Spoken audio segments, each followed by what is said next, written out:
परमेश्वर अलौकिक है ಯಾಕಂದ್ರೆ ನಿಮ್ಮ ದೇವರು ಅಲೌಕಿಕವಾಗಿದ್ದಾನೆ.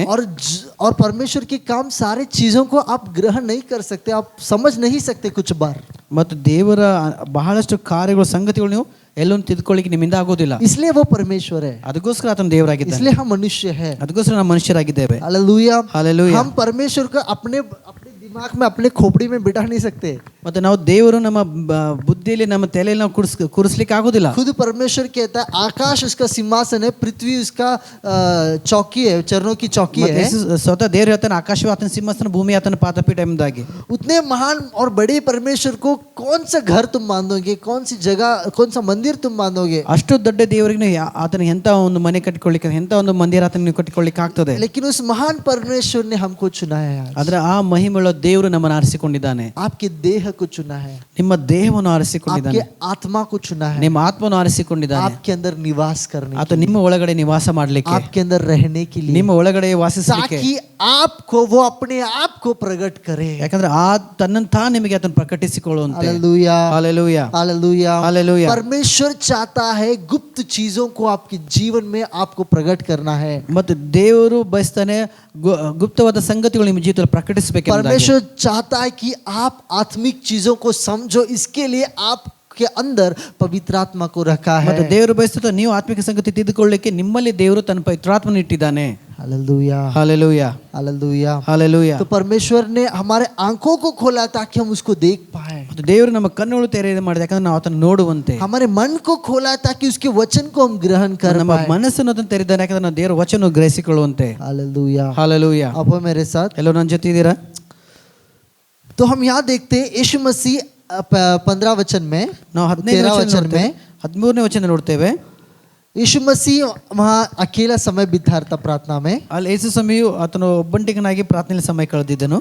और जब लोगों को समझ में आया यीशु यहाँ है, तो लोग वहाँ भीड़ इकट्ठा हो गए. ಯಾವಾಗ ಜನರಿಗೆ ಗೊತ್ತಾಯ್ತು ಯೇಸು ಸ್ವಾಮಿ ಇಲ್ಲಿದ್ದಾನೆ ಎಂಬುದಾಗಿ, ಅಲ್ಲಿ ಜನರು ಗುಂಪು ಗುಂಪಾಗಿ ನೆರೆದು ಬಂದರು. वो चलते आए. ಅವ್ರು ನಡೀತಾ ಬಂದರು. वचन कहता है वो चलते आए उस जगह को, उस शहर पे. ಮತ್ತು ವಚನ ಹೇಳ್ತಿದ್ದೆ ಅವ್ರ ಕಾಲು ನಡಿಗೆಯಿಂದ ಬಂದ್ರು ಎಂಬುದಾಗಿ. हालेलुया. हालेलुया. अनेक लोग वहाँ याजक थे, प्रचार करने वाले थे, ಅನೇಕ ಯಾಜಕರು ಪ್ರಚಾರ ಮಾಡೋರು ಅಲ್ಲಿದ್ದರು. पर यीशु को ही वो लोग ढूंढते आए. ಆದ್ರೆ ಯೇಸು ಸ್ವಾಮಿಯನ್ನೇ ಅವ್ರು ಹುಡುಕ್ತಾ ಬಂದರು. यीशु मसीह के वचन को ही सुनना वो चाहते ಮತ್ತೆ थे, ಯೇಸು ಸ್ವಾಮಿ ಮಾತುಗಳನ್ನೇ ಅವ್ರು ಕೇಳಲಿಕ್ಕೆ ಬಯಸ್ತಾ क्योंकि ಇದ್ರು. यीशु मसीह का प्रचार कुछ अलग था. ಯಾಕಂದ್ರೆ ಯೇಸು ಸ್ವಾಮಿ ಒಂದು ಪ್ರಚಾರ ಅಥವಾ ಬೋಧನೆ ಒಂದು ಬೇರೆ ಆಗಿತ್ತು. वो एक धार्मिक प्रचार नहीं था, ಅದು ಧಾರ್ಮಿಕವಾದಂತ ಪ್ರಚಾರವಾಗಿರಲಿಲ್ಲ, स्वर्गीय प्रचार ಅದು था. ಸ್ವರ್ಗೀಯ ಪ್ರಚಾರವಾಗಿತ್ತು. ऐसा प्रचार ಈ ತರ ಒಂದು ಬೋಧನೆ, जो परमेश्वर अपने लोगों से बात कर रहा ಅದು है, ದೇವರು ತನ್ನ ಜನರೊಟ್ಟಿಗೆ ಮಾತನಾಡ್ತಾ ಇದ್ದಾನೆ. ऐसा प्रचार जो लोगों को समझ में आए, ಇಂಥ ಒಂದು ಬೋಧನೆಗೆ ತನ್ನ ಜನರಿಗೆ ಅರ್ಥ ಆಗುವಂತೆ, ताकि लोगों को के जीवन में एक शांति आए. ಯಾಕಂದ್ರೆ ಜನರ ಜೀವಿತದಲ್ಲಿ ಒಂದು ಶಾಂತಿ ಬರುವಂತೆ. और केवल यीशु मसीह केवल प्रचार नहीं कर रहा था, ಮತ್ತೆ ಅಲ್ಲಿ ದೇವರು ಯೇಸು ಸ್ವಾಮಿ ಬರೀ ಪ್ರಚಾರ ಅಷ್ಟೇ ಮಾಡ್ತಾ ಇರಲಿಲ್ಲ, वहाँ चिन्ह चमत्कार भी कर रहा ಅಲ್ಲಿ था. ಅದ್ಭುತ ಮತ್ತು ಕಾರ್ಯಗಳು ಸಹ ಆತನು ಮಾಡ್ತಾ ಇದ್ದ. हालेलुया. तो हालेलुया. लोग यीशु मसीह के पास आते थे उसका सुनने के लिए. ಮತ್ತೆ ಜನರು ಯೇಸು ಸ್ವಾಮಿ ಬೆಳಗ್ಗೆ ಬರ್ತಿದ್ರು ಆತನಿಂದ ಕೇಳಿಸಿಕೊಳ್ಳಲಿಕ್ಕೆ. आज आप यहाँ आए हो मेरी आवाज सुनने के लिए नहीं, ಇವತ್ತು ನೀವು ಇಲ್ಲಿ ಬಂದಿದ್ದೀರಿ ನನ್ನ ಸ್ವರ ಕೇಳಲಿಕ್ಕೆ ಅಲ್ಲ, परमेश्वर के वचन को सुनने के ದೇವರ लिए. ವಚನ ಕೇಳಿಸಿಕೊಳ್ಳಲಿಕ್ಕೆ ಬಂದಿದ್ದೀರಿ. हालेलुया. हालेलुया. आप इतने दूर से प्रयाण करके आए हो इसलिए नहीं कि आपका चेहरा मुझे दिखाओ, ಮತ್ತೆ ನೀವು अಷ್ಟು ದೂರಿಂದ ಪ್ರಯಾಣ ಮಾಡಿದರೆ ಅದಕ್ಕೋಸ್ಕರ ನಿಮ್ಮ ಮುಖ ನಂಗೆ ತೋರಿಸಲಿಕ್ಕೆ ಅಲ್ಲ, लेकिन परमेश्वर की उपस्थिति में मौजूद होने के ಆದರೆ लिए, ದೇವರ ಪ್ರಸನ್ನತೆಯಲ್ಲಿ ನೀವು ಉಪಸ್ಥಿತರಿರುವಂತೆ. ताकि आप परमेश्वर को खोज रहे हो. ಯಾಕಂದ್ರೆ ನೀವು ದೇವರನ್ನು ಹುಡುಕ್ತಾ ಇದ್ದೀರಿ. Hallelujah, hallelujah, hallelujah. हालेलुया. यीशु मसीह जीवित है. ಯೇಸು ಸ್ವಾಮಿ ಜೀವಂತವಾಗಿದ್ದಾರೆ. हालेलुया. हालेलुया. और वहाँ हम देखते हैं ಮತ್ತೆ ಅಲ್ಲಿ ನಾವು ನೋಡ್ತೇವೆ 14 वचन में, 14ನೇ ವಚನದಲ್ಲಿ, जब यीशु ने उस गुंप को देखा, ಯಾವಾಗ ಯೇಸು ಸ್ವಾಮಿ ಆ ಗುಂಪನ್ನು ಕಂಡನು, इंग्लिश में कहता है he had compassion on them. ಮತ್ತೆ ಇಂಗ್ಲಿಷ್ ಅಲ್ಲಿ ಅವರ ಮೇಲೆ ಆತನ ಕನಿಕರ ಪಟ್ಟನು ಎಂಬುದಾಗಿ. हालेलुया. हालेलुया. आपके पड़ोसी में देखो, बोलो ನಿಮ್ಮ ಪಕ್ಕದವ್ರು ನೋಡಿ ಹೇಳ್ರಿ, कनिकर. ಕನಿಕರ, कनिकर, ಕನಿಕರ, कनिकर कन्नड़ शब्द है, कनिकर बोलो. ಕನಿಕರ ಎಂಬುದಾಗಿ ಹೇಳ್ರಿ ಪಕ್ಕದವ್ರು ನೋಡಿ. हालेलुया. हालेलुया. अगर आप आपके जीवन के द्वारा चंगाई होना है, आप चाहते हो, ನೀವು ಒಂದು ವೇಳೆ ನಿಮ್ಮ ಜೀವಿತ ಮೂಲಕ ಸ್ವಸ್ಥತೆ ಆಗಬೇಕೆಂಬುದನ್ನು ನೀವು ಬಯಸುವುದಾದರೆ, जब किसी व्यक्ति के लिए आप प्रार्थना करते हो और वो चंगे होना है, ಮತ್ತೆ ಯಾವಾಗಾದರೂ ಯಾವುದೋ ವ್ಯಕ್ತಿಗೋಸ್ಕರ ಪ್ರಾರ್ಥಿಸುವಾಗ ಅವರು ಸ್ವಸ್ಥವಾಗಬೇಕಂದ್ರೆ, पहली बात आपके अंदर कंपैशन होना बहुत जरूरी है. ಮೊದಲೇ ಸಂಗತಿ ನಿಮ್ಮಲ್ಲಿ ಕನಿಕರ ಇರುವುದು ಬಹಳ ಮುಖ್ಯವಾಗಿದೆ, ಪ್ರಾಮುಖ್ಯವಾಗಿದೆ. यीशु ने उनकी ओर देखा और उनके ऊपर यीशु के अंदर ममता आया। ಮತ್ತೆ ಯೇಸು ಸ್ವಾಮಿ ಅವರನ್ನು ನೋಡಿದನು, ಅವಾಗ ಅವರ ಮೇಲೆ ಆತನಿಗೆ ಮಮತೆ ಅಥವಾ ಕನಿಕರ ಬಂತು. हालेलुया। ಹಲ್ಲೆಲೂಯ. आज हम लोगों के ऊपर ममता नहीं दिखाते। ಈಗ ನಾವು ಜನರ ಮೇಲೆ ಮಮತೆ ತೋರಿಸೋದಿಲ್ಲ, ಕನಿಕರ ತೋರಿಸೋದಿಲ್ಲ. हालेलुया। ಹಲ್ಲೆಲೂಯ.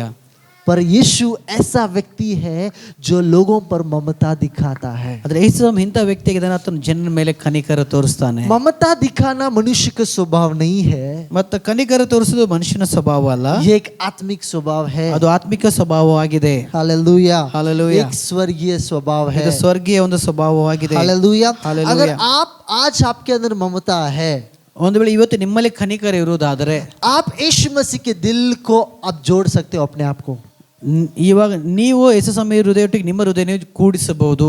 क्योंकि यीशु मसीह आपके अंदर है। ಯಾಕಂದ್ರೆ ಯೇಸು ಸ್ವಾಮಿ ನಿಮ್ಮ ಒಳಗಡೆ ಇದ್ದಾರೆ. हालेलुया। ಹಾಲೆಲೂಯ.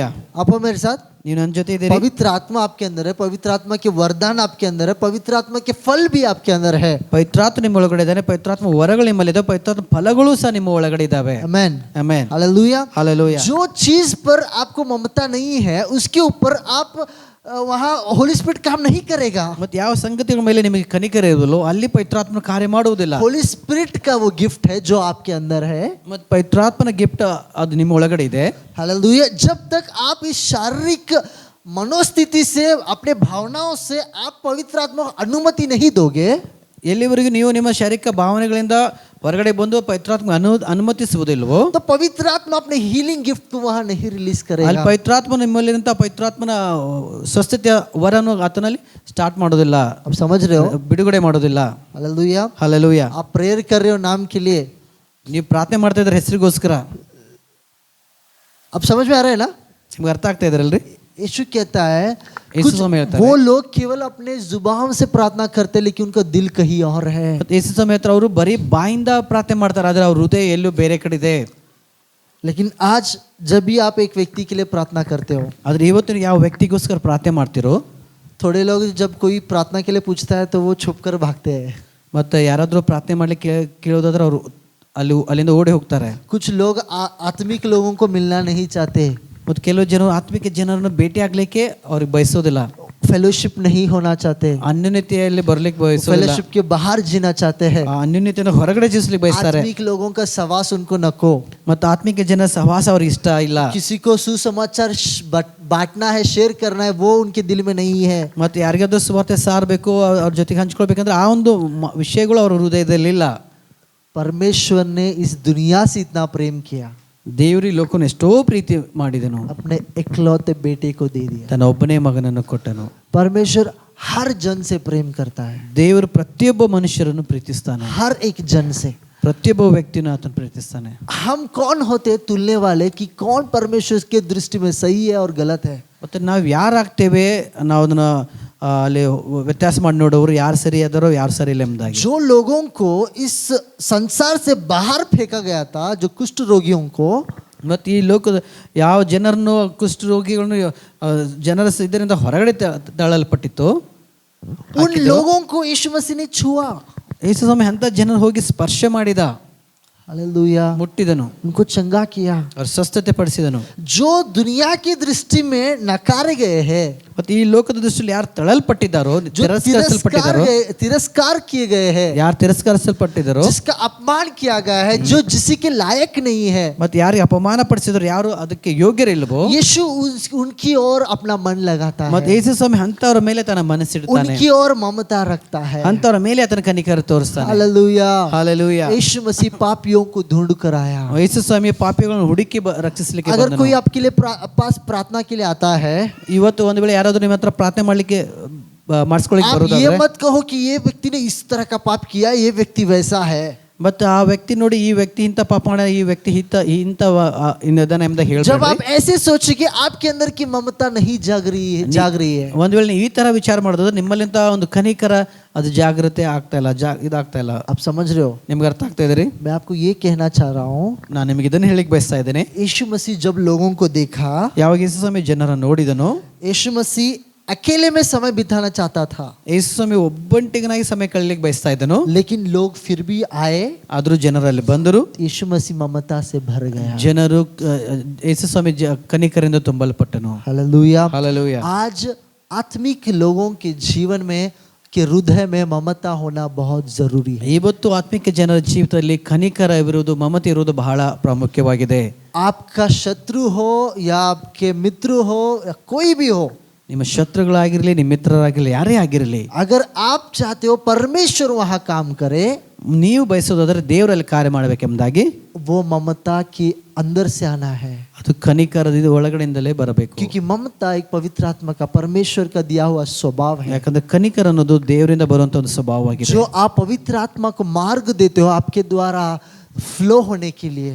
ಅದು ಪವಿತ್ರಾತ್ಮನಿಗೆ ಒಂದು ದಾರಿ ಕೊಡ್ತೀರಿ, ನಿಮ್ಮ ಮೂಲಕ ಆತನ ಹರಿಯಲಿಕ್ಕೆ ಅಥವಾ ಫ್ಲೋ ಆಗ್ಲಿಕ್ಕೆ. देखो, और यीशु मसीह केवल ममता नहीं रखा, ममता आकर उसने वहां हील किया, लोगों को चंगा किया. ಆತನು ಬರೀ ಕನಿಕರ ಪಡಲಿಲ್ಲ, ಕನಿಕರದಿಂದ ಪಟ್ಟು ಜನರನ್ನು ಸ್ವಸ್ಥತೆ ಮಾಡಿದನು. पढ़ेंगे वो 14 वचन देखो.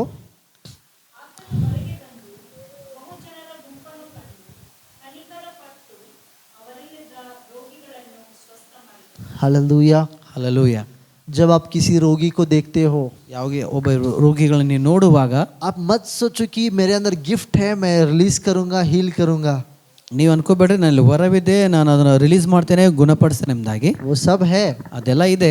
लेकिन पहले आपके अंदर की ममता जागनी ಅದರ चाहिए. ಮೊದಲು ನಿಮ್ಮಲ್ಲಿ ಅಂತ ಕನಿಕರ ಅದೇನಾಗಬೇಕು, ಜಾಗೃತವಾಗಬೇಕು. हालेलुया. ಹಲ್ಲೆಲೂಯಾ. जब आपके अंदर की ममता जागेगी वहां काम होंगे. ಯಾವಾಗ ನಿಮ್ಮಲ್ಲಿ ಅಂತ ಕನಿಕರ ಜಾಗೃತವಾಗ್ತದೋ ಅಲ್ಲಿ ಕಾರ್ಯ ಆಗ್ತದೆ. होली स्पिरिट गिफ्ट्स फ्लो होने के लिए ಪವಿತ್ರಾತ್ಮ ವರಗಳು ಹರಿಲಿಕ್ಕೆ आपके हृदय को साफ रखना बहुत जरूरी है. ನಿಮ್ಮ ಹೃದಯವನ್ನು ಶುದ್ಧವಾಗಿಟ್ಕೊಳ್ಳೋದು ಬಹಳ ಪ್ರಾಮುಖ್ಯವಾಗಿದೆ. क्योंकि आपके हृदय के द्वारा पवित्र आत्मा फ्लो होना चाहता है.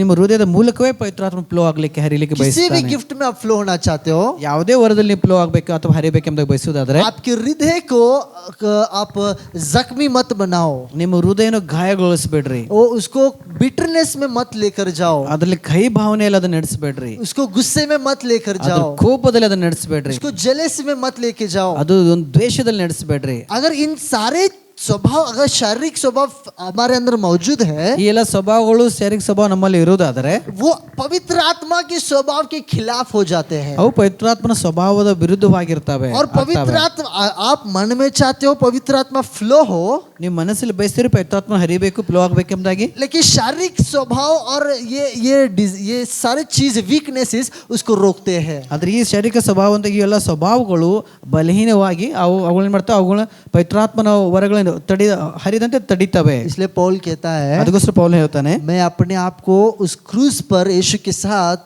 मैं सूली चढ़ाया हूँ. ಅದಕ್ಕೋಸ್ಕರ ನಾನು ಕ್ರಿಸ್ತನೊಟ್ಟಿಗೆ ಶಿಲುಬೆಗೆ ಹಾಕಲ್ಪಟ್ಟಿದ್ದೇನೆ ಎಂಬುದಾಗಿ ಪೌಲನು ಹೇಳ್ತಾನೆ. अभी मैं नहीं जीता, ಇನ್ನು ಮುಂದೆ ಜೀವಿಸುವ ನಾನಲ್ಲ, मसीह मुझ में जीता है. ಕ್ರಿಸ್ತನು ನನ್ನಲ್ಲಿ ಜೀವಿಸ್ತಾನೆ ಎಂಬುದಾಗಿ ಹೇಳ್ತಾನೆ. हालेलुया. ಹಾಲೆಲೂಯಾ. हालेलुया. ಹಾಲೆಲೂಯಾ. मसीह ही आपके अंदर जीना है. ಕ್ರಿಸ್ತನೇ ನಿಮ್ಮಲ್ಲಿ ಜೀವಿಸಬೇಕು. आमेन. ಆಮೆನ್. हालेलुया. ಹಾಲೆಲೂಯಾ. जब यीशु मसीह आपके जीवन में जीने लगेगा, ಯಾವಾಗ ಯೇಸು ಸ್ವಾಮಿ ನಿಮ್ಮಲ್ಲಿ ಜೀವಿಸಲಿಕ್ಕೆ ಪ್ರಾರಂಭಿಸ್ತಾನೋ, ये हाथ आपके हाथ नहीं, ಈ ಕೈಗಳು ನಿಮ್ಮ ಕೈಗಳಾಗಿರೋದಿಲ್ಲ, यीशु के हाथ बने. ಯೇಸುವಿನ ಕೈಗಳಾಗಿರ್ತವೆ. ये होठ आपके होठ नहीं, यीशु के होठ ಈ बनेंगे. ತುಟಿಗಳು ನಿಮ್ಮ ತುಟಿಗಳಾಗಿರಲ್ಲ, ಅದು ಕ್ರಿಸ್ತನ ये आंख, ತುಟಿಗಳಾಗಿರ್ತವೆ. ये शरीर, पूरा देह यीशु का बन जाएगा. ಮತ್ತೆ ಈ ಕೈಗಳು, ಕಣ್ಣುಗಳು, ಈ ಪೂರ್ಣ ಶರೀರ ಅದು ಯೇಸು ಕ್ರಿಸ್ತನ ಆಗಿಬಿಡ್ತದೆ. आप लोगों से बात नहीं करोगे, ನೀವು ಜನರೊಟ್ಟಿಗೆ ಮಾತಾಡೋದಿಲ್ಲ, आपके अंदर का यीशु लोगों से बात ನಿಮ್ಮ करेगा. ಒಳಗಂತ ಯೇಸು ಜನರೊಟ್ಟಿಗೆ ಮಾತಾಡ್ತಾನೆ. हालेलुया. ಹಾಲೆಲೂಯಾ. हालेलुया. ಹಾಲೆಲೂಯಾ. यीशु आपके अंदर है, ಯೇಸು ಸ್ವಾಮಿ ನಿಮ್ಮ ಒಳಗಡೆ ಇದ್ದಾನೆ. यीशु आपके साथ है. ಯೇಸು ಸ್ವಾಮಿ ನಿಮ್ಮ ಜೊತೆ ಇದ್ದಾನೆ. आमेन. ಆಮೆನ್. आप हो मेरे साथ. ನೀವು ನನ್ನ ಜೊತೆ ಇದ್ದೀರಾ? फर्स्ट की ಮೊದಲೇ ಕೀ ममता. ಮಮತೆ. गिफ्ट्स में फ्लो ना है, ममता होना बहुत जरूरी ಗಿಫ್ಟ್ಸ್ है. ಅಲ್ಲಿ ಮುಂದುವರಿಬೇಕಾ, ಕನಿಕರ ಇರೋದು ಬಹಳ ಮುಖ್ಯವಾಗಿದ್ದದ್ದು. हीलिंग गिफ्ट, ಸ್ವಸ್ಥತೆಯ ವರ. किसको हील करोगे? ಯಾರನ್ನು ಗುಣಪಡಿಸ್ತೀರಿ? लोगों को ना, ಜನರನ್ನಲ್ಲ, है ना. ಹೌದಲ್ರಿ? मैं सिर्फ अपने लोगों के लिए प्रार्थना करूंगा, अपने लोगों के लिए उतना हील करूंगा, ऐसे है क्या? ಇಲ್ಲ, ನಾನು ಸ್ವಲ್ಪ ಬರೀ ನಮ್ಮ ಜನರಿಗೋಸ್ಕರ ಪ್ರಾರ್ಥಿಸ್ತೀನಿ, ಗುಣಪಡಿಸ್ತೀನಿ, ಹೀಗಿದೆ ಏನ್ರಿ? स्टार्टिंग में हील होंगे 2 3 4, बाद में ಪ್ರಾರಂಭದಲ್ಲಿ 1 2 3 ಇದು ಗುಣ ಹೊಂತಾರೆ. ಅದಾದ್ಮೇಲೆ आपने उसको अभ्यास नहीं किया, इसके लिए वो स्लोली उतरता जाता है. ನೀವು ಅದನ್ನು ಅಭ್ಯಾಸಿಸಿಲ್ಲ, ಅದಕ್ಕೋಸ್ಕರ ಅದು ಕ್ರಮೇಣ ಕಡಿಮೆ ಆಗ್ತಾ ಹೋಗ್ತದೆ. आपके इर्द गिर्द कोई भी आता है, ಮತ್ತೆ ನಿಮ್ಮ ಸುತ್ತಮುತ್ತ ಯಾರಾದರೂ ಬರುವುದಾದ್ರೂ, भले आपको लगे या ना लगे कि वो व्यक्ति हील होगा कि नहीं होगा, ಅವರು ಗುಣ ಹೊಂದುತ್ತಾರೋ ಗುಣ ಹೊಂದೋದಿಲ್ಲ ಅಂತ ನಿಮ್ಗೆ ಅನ್ಸಿದ್ರು ಅನಿಸದೇ ಹೋದ್ರು, अगर आपके अंदर प्रार्थना करने की आशा हो रही है, ಆದ್ರೆ ನಿಮ್ಮ ಒಳಗಡೆ ಅವ್ರಿಗಾಗಿ ಪ್ರಾರ್ಥನೆ ಮಾಡ್ಬೇಕಂತ ಆಸೆ ಅಥವಾ ಬಯಕೆ ಉಂಟುದಾದ್ರೆ, अगर उनके प्रति आपके अंदर ममता जाग रही है, ಅಥವಾ ಅವರ ಕುರಿತಾಗಿ ನಿಮ್ಮಲ್ಲಿ ಕನಿಕರ ಬರುವುದಾದರೆ, वहां जाके यीशु मसीह के नाम से ಅಲ್ಲಿ ಹೋಗಿ ಯೇಸು ಸ್ವಾಮಿ ಹೆಸರಿನಲ್ಲಿ प्रार्थना करो, ಹೋಗಿ ಪ್ರಾರ್ಥನೆ ಮಾಡ್ರಿ. यीशु मसीह से मांगो, यीशु आपके हाथ को यहाँ भेजो इसके ऊपर, ಹೋಗಿ ಯೇಸು ಸ್ವಾಮಿ ಹತ್ರ ಕೇಳ್ರಿ, ಯೇಸುವೆ ನಿನ್ನ ಹಸ್ತ ಅವ್ರ ಮೇಲೆ ಕಳಿಸಿ ಎಂಬುದಾಗಿ. यीशु मसीह के खौड़ी खाने से ये व्यक्ति को चंगाई में घोषणा करता हूँ. ಮತ್ತೆ ಯೇಸು ಸ್ವಾಮಿ ಆತನ ಗಾಯಗಳಾಗೋದ್ರ ಮೂಲಕ, ಬಾಸುಂಡಗಳ ಮೂಲಕ ಇವರಿಗೆ ಸ್ವಸ್ಥತೆ ನಾನು ಘೋಷಣೆ ಮಾಡ್ತೇನೆ. हालेलुया. ಹಲ್ಲೆಲೂಯಾ. जब आप ये प्रार्थना करोगे, ಯಾವಾಗ ಇದು ನೀವು ಪ್ರಾರ್ಥಿಸ್ತೀರೋ, हालेलुया, ಹಲ್ಲೆಲೂಯಾ, एक ना एक दिन वहाँ काम होगा, एक ना एक दिन वहाँ काम होगा. ಒಂದಿನ ಅಲ್ಲಿ ಕಾರ್ಯವಾಗ್ತದೆ. एक बार ट्राई करो, ಒಂದ್ಸರಿ ಪ್ರಯತ್ನ ಮಾಡ್ರಿ, सेकंड टाइम ट्राई करो, ಎರಡನೇ ಸಾರಿ ಪ್ರಯತ್ನ थर्ड ಮಾಡ್ರಿ, टाइम ट्राई करो. ಮೂರನೇ ಸಾರಿ ಪ್ರಯತ್ನ जब ಮಾಡ್ರಿ. तक नहीं होगा तब तक ट्राई करना मत छोड़ो. ಎಲ್ಲಿವರೆಗೆ ಆಗೋದಿಲ್ಲ ಅಲ್ಲಿವರೆಗೂ ಅದನ್ನ ಮಾಡೋದನ್ನ ನಿಲ್ಲಿಸಬೇಡ್ರಿ. आमेन. ಆಮೆನ್. हालेलुया. ಹಲ್ಲೆಲೂಯಾ. आप कोई कला सीख रहे हो, ನೀವೇನೋ ಒಂದು ಕಲೆನ ಕಲಿತಾ ಇದ್ದೀರಿ, आपको पता नहीं है, ನಿಮ್ಗೆ ಗೊತ್ತಿಲ್ಲ, आपको पकाना आता नहीं है, ನಿಮ್ಗೆ ಅಡಿಗೆ ಮಾಡ್ಲಿಕ್ಕೆ ಬರೋದಿಲ್ಲ, आप सीखते हो कि नहीं? ನೀವು ಅದನ್ನ ಕಲಿತೀರೋ ಇಲ್ವೋ? हाथ जलाकर सीखते हो, ಕೈ ಸುಟ್ಟು ಕಲಿತೀರಿ, साइकिल चलाना नहीं आता, ಸೈಕಲ್ ಕಲೆ ಹೊಡಿಲಿಕ್ಕೆ, गिटार बजाना, इंस्ट्रूमेंट बजाना नहीं आता और सीखते हो, ಗಿಟಾರ್ ಬಾರಿಸ್ಲಿಕ್ಕೆ ಬರಲ್ಲ, ಇನ್ಸ್ಟ್ರೂಮೆಂಟ್ ಬಾರಿಸ್ಲಿಕ್ಕೆ ಆದ್ರೂ ಎಲ್ಲ ಕಲಿತೀರಿ. आप छोड़ते हो क्या बीच में? ಅದನ್ನ ಅರ್ಧದಲ್ಲಿ जो ನಿಲ್ಲಿಸ್ತೀರಾ? व्यक्ति बीच में छोड़ता है वो सीख पाता है क्या? ಯಾರೋ ವ್ಯಕ್ತಿ ಅರ್ಧದಲ್ಲಿ ನಿಲ್ಸಾನ ಅದನ್ನ ಕಲೀಲಿಕ್ಕೆ ಆಗ್ತದೇನ್ರಿ? उतना ही रहता है. ಎಷ್ಟಿರುತ್ತೆ ಅಷ್ಟೇ वैसे ही ಇರ್ತದೆ. गिफ्ट में जितना आप उसको यूज करोगे, जितना आप सीखोगे, उतना आप बढ़ोगे. ಅದೇ ರೀತಿ ವರಗಳನ್ನ ಎಷ್ಟು ಅದನ್ನ ಉಪಯೋಗಿಸ್ತಿರೋ, ಎಷ್ಟು ಅದರಲ್ಲಿ ಬೆಳಿತೀರೋ ಅಷ್ಟನ್ನು ಬೆಳಿತೀರಿ. Hallelujah. Hallelujah. Thank you Jesus. हम आगे बढ़ेंगे. ನಮ್ಮ ಮುಂದೆ ಹೋರೇನೋ. तो शाम के समय में यीशु देखो लोगों से इतना लगाव रखा, शाम हो गया, अभी यीशु को उनको जाने के लिए भी, बोलने के लिए भी मन नहीं है. ಈಗ ಸಂಜೆ ಸಮಯದಲ್ಲಿ ಯೇಸು ಸ್ವಾಮಿ ನೋಡಿ ಜನರ ಮೇಲೆ ಇಷ್ಟು ಕನಿಕರ ಪಟ್ಟಂತಂದ್ರೆ ಅವ್ರಿಗೆ ಹೋಗ್ಲಿಕ್ಕೆ ಕೂಡ ಆತನಿಗೆ ಹೋಗಂತ ಹೇಳಲಿಕ್ಕೆ ಆತನಿಂದ ಆಗ್ತಾ ಇಲ್ಲ. लोग आए सुनने के लिए, ಜನರು ಕೇಳಿಸ್ಕೊಳ್ಳಿಕ್ಕೆ ಬಂದರು. यीशु के चेले बोल रहे, यीशु इनको भेज दे, खाना नहीं है, आसपास शहर में जाके ये पैसे देके खा सकते हैं. ಮತ್ತೆ ಯೇಸು ಸ್ವಾಮಿ ಶಿಷ್ಯರು ಹೇಳ್ತಾರೆ, ಇವ್ರು ಕಳಿಸ್ಕೊಡಪ್ಪ, ಇವ್ರು ಅಂದ್ರೆ ಇವ್ರು ಅಲ್ಲಿ ಅಕ್ಕಪಕ್ಕ ಹಳ್ಳಿಗಳಿಗೆ ಹೋಗಿ ಏನಾದ್ರು ತಿನ್ಲಿ ಎಂಬುದಾಗಿ. यीशु ने बोला, ಆದ್ರೆ ಯೇಸು ಸ್ವಾಮಿ ಹೇಳ್ತಾರೆ, तुम लोग उनको खाने के लिए दो ना कुछ, ನೀವೇ ಅವರಿಗೆ ಊಟಕ್ಕೆ ಏನಾದ್ರು ಕೊಡ್ರಿ ಅಂತ उनको ಹೇಳ್ತಾರೆ. क्यों भेजना है, आप ही दो ना. ಅವ್ರಿಗೆ ಕಳಿಸೋ ಅವಶ್ಯಕತೆ ಇಲ್ಲ, ನೀವೇ ಕೊಡ್ರಿ. 5,000 की भीड़, 5,000 ಜನರ ಒಂದು ಗುಂಪು, वहाँ पकाने के लिए भी कुछ नहीं है. ಅಲ್ಲಿ ಅಡಿಗೆ ಮಾಡ್ಲಿಕ್ಕೂ ಸಹ ಏನಿಲ್ಲ. यीशु के शिष्य कुछ गलत नहीं बोले. ಯೇಸು ಸ್ವಾಮಿ ಶಿಷ್ಯರು ಏನು ತಪ್ಪಾಗಿ ಹೇಳಿಲ್ಲ. शाम होने का टाइम आया है, ಈಗ ಸಂಜೆ ಆಗ್ತಾ ಬಂತು, भूख लगी है लोगों को, ಜನರಿಗೆ ಹೊಟ್ಟೆ ಹಸಿದಿದೆ. यीशु तो इनको भेज दे. ಯೇಸು ಅವ್ರನ್ನ ಕಳಿಸ್ಬಿಡು, लोगों को सुनना है. ಜನರು ಕೇಳಿಸ್ಕೊಳ್ಬೇಕಂತ ಆಸೆ ಇದೆ. यीशु बोल रहा है, नहीं तुम ही कुछ करो. ಅವಾಗ ಯೇಸು ಮತ್ತೆ ನೀವೇ ಏನಾದ್ರು ಮಾಡ್ರಿ, ಏನಾದ್ರು ಕೊಡ್ರಿ ಅಂತ ಹೇಳ್ತಾ ಇದ್ದಾನೆ. हालेलुया. ಹಲ್ಲೆಲೂಯಾ. तब वो बोलते हैं, हम कहाँ से कुछ करें. ಅವಾಗ ನಾವು ಇಲ್ಲಿಂದ ಏನು ಮಾಡೋಣ? तब वो लोगों के पास, तुम, यीशु पूछता है, क्या है तुम्हारे पास, लेकर आओ. ಅವಾಗ ಯೇಸು ಸ್ವಾಮಿ ಅವ್ರು ಕೇಳ್ತಾರೆ, ನಿಮ್ಮ ಹತ್ರ ಏನಿದೆ ತೆಗೆದುಕೊಂಡು ಬನ್ರಿ. वहाँ से वो लोगों के पास, कुछ लोगों के पास इकट्ठा करके 5 रोटी और 2 मच्छी वो यीशु के पास लेकर ಅಥವಾ आते हैं. ಜನರ ಕಡೆಯಿಂದ ಅವ್ರು ಏನ್ ಮಾಡ್ತಾರೆ, ಒಂದು 5 ರೊಟ್ಟಿ 2 ಮೀನು ತೆಗೆದುಕೊಂಡು ಅವ್ರು ಬರ್ತಾರೆ. हालेलुया. ಹಲ್ಲೆಲೂಯಾ. आज हर दम हम क्या करते हैं, यीशु के ऊपर डिपेंड हो जाते हैं. ಮತ್ತೆ ಇವತ್ತು ನಾವೇನ್ ಮಾಡ್ತೀವಿ, ಪ್ರತಿ ಸಾರಿ ಎಲ್ಲದ್ರ ಮೇಲೆ ನಾವು ಯೇಸು ಸ್ವಾಮಿ ಮೇಲೆ ಡಿಪೆಂಡ್ ಆಗ್ತೇವೆ. और यीशु काम करना चाहता है, ಮತ್ತೆ ಯೇಸು ಸ್ವಾಮಿ ಕಾರ್ಯ ಮಾಡ್ಲಿಕ್ಕೆ ಬಯಸ್ತಾನೆ. पर यीशु ಆದ್ರೆ ಯೇಸು मांगता है आपके पास क्या है. ನಿಮ್ಮ ಹತ್ರ ಏನಿದೆ ಅದನ್ನ ಆತನ ಕೇಳ್ತಾನೆ, ಬೇಡ್ತಾನೆ. हालेलुया. ಹಲ್ಲೆಲೂಯಾ. जो है आपके पास लेकर आओ. ನಿಮ್ಮ ಹತ್ರ ಏನಿದೆ ಅಂತ ತೆಗೆದುಕೊಂಡು ಬನ್ರಿ. आगे देखो वचन में, ಮುಂದೆ ವಚನದಲ್ಲಿ ನೋಡ್ರಿ, 17 वचन और 18. 17-18.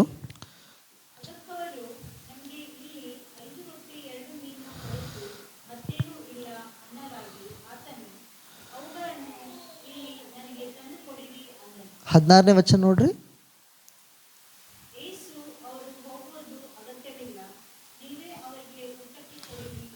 हालेलुया. ಹಲ್ಲೆಲೂಯಾ. यीशु लोगों के बारे में कह रहा है, उनको जाने की जरूरत नहीं है, आप ही कुछ दो उनको खाने के लिए. ಯೇಸು ಸ್ವಾಮಿ ಹೇಳ್ತಾರೆ, ಹೋಗೋ ಅವಶ್ಯಕತೆ ನೀವೇ ಏನಾದ್ರು ಕೊಡ್ರಿ ಅಂತ ಹೇಳ್ತಾ ಇದ್ದಾನೆ. लोग, वो शिष्य पागल होने लगे. ಶಿಷ್ಯರು ಹುಚ್ಚರಾಗಿದ್ರು. समझ में आ रहा है ना आपको? ನಿಮ್ಗೆ ಅರ್ಥ ಆಗ್ತಿದೆ ಅಲ್ರಿ? यीशु कितना लोगों की ओर प्रति ममता रखा. ಇಲ್ಲಿ ನೋಡ್ರಿ, ಯೇಸು ಸ್ವಾಮಿ ಜನರ ಮೇಲೆ ಎಷ್ಟು ಕನಿಕರ ಆತನ ಪಟ್ಟನು. आमेन. ಆಮೆನ್. अब हो मेरे साथ, ಎಲ್ಲ ನನ್ನ ಜೊತೆ ಇದ್ದೀರಾ? सही है ना? ಸರಿ ಇದೆ ಅಲ್ರಿ? सेवा करने के लिए लोगों के प्रति ममता होना बहुत जरूरी है। ಮತ್ತು ಸೇವೆ ಮಾಡಲಿಕ್ಕೆ ಜನರ ಮೇಲೆ ಕನಿಕರ ಮಮತೆ ಇರುವುದು ಬಹಳ ಪ್ರಾಮುಖ್ಯವಾಗಿದೆ. जब आपके अंदर लोगों के प्रति ममता नहीं है तो यीशु मसीह की सेवा आप नहीं कर पाओगे.